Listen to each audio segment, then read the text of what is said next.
If you have seen the first videos, you will have defined the spaces where your plants will go.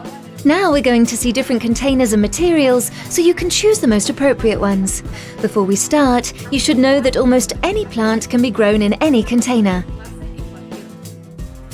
However, growing them in some containers requires more experience, and obtaining good results is more complicated. So in this course, we will show you the simplest options which are most likely to succeed. Vertical surfaces.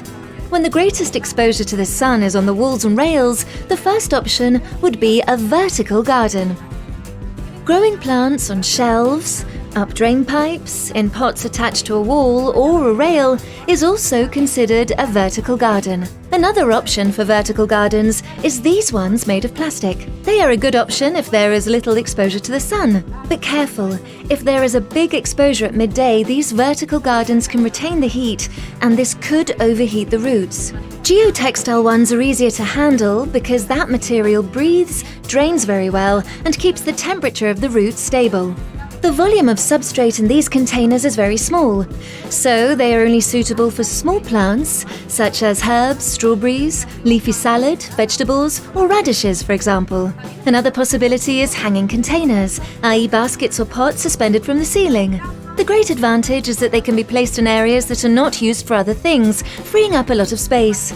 They're most commonly made of plastic, though you can also find baskets or plant pots made of coconut fiber. If people have told you that the difficulty with these containers is watering them, that's because they haven't heard about the GreenCity range. With its hoses and nozzles, it is easy to reach those places. So as you already have a GreenCity, you can happily grow plants in hanging pots. Horizontal surfaces. When the greatest exposure is on the lowest surface, growing horizontally is the best option. There are many possibilities, so I'll begin with the simplest system. These are large planters or trays. Because they have large surface areas, you can combine plants of different sizes, making the maximum use of the space. It is also easier to water the plants because they remain humid for longer. And because there is more substrate and more plants, they are less likely to get waterlogged. Growing tables are also a good option. They are like planters but raised up on legs. To make the most of their advantages, we recommend a depth of at least 40 centimeters if possible. A growing table is a great option if you want to grow plants in a comfortable position or if you have mobility problems, and also if you have pets. And of course, we mustn't forget small planters and plant pots. This is a very economical option to start with, and also the most versatile, because you can easily expand your garden when you want to. They are very appropriate if you want to grow evergreen plants which would occupy a lot of space, such as woody herbs, lavender, rosemary, rue, etc. As for the materials, first we have plastic plant pots and trays. They are light, cheap and easy to find.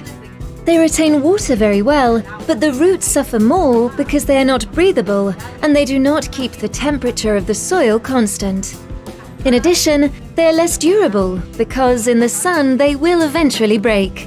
This is the option I would choose if you are just starting out or if you are going to put the pots in an area exposed to the wind, such as a window. If so, for a little bit more, you can buy them with water reservoirs. Wooden trays are fantastic, though heavier, and they require annual maintenance, but they maintain the temperature of the soil very well. Another option is terracotta or clay containers. They are great for the roots because they are breathable, they keep the temperature of the soil stable, and they are also organic. However, that aeration, which is so healthy for the roots, also means that the soil rapidly dries out. They are also more delicate, they chip and crack relatively easily. However, they, along with wood, are the only compostable materials. Despite their disadvantages, I like growing plants in them because they are an organic material, and I leave them for areas that are less exposed to the sun, for growing indoors, or for plants which like substrate without too much water, such as cactuses or succulents. Finally, we have geotextile pots or trays. It is a felt made of recycled textiles and plastics, and it can also be recycled in turn. They keep the roots incredibly well aerated, and there are many sizes to choose from. The most usual ones are black, and they maintain the temperature very well in cool areas, but for very sunny areas in summer, white ones are better. You can even wash them in the washing machine. So now you know the different containers and their qualities, so you can choose the ones best suited to your needs.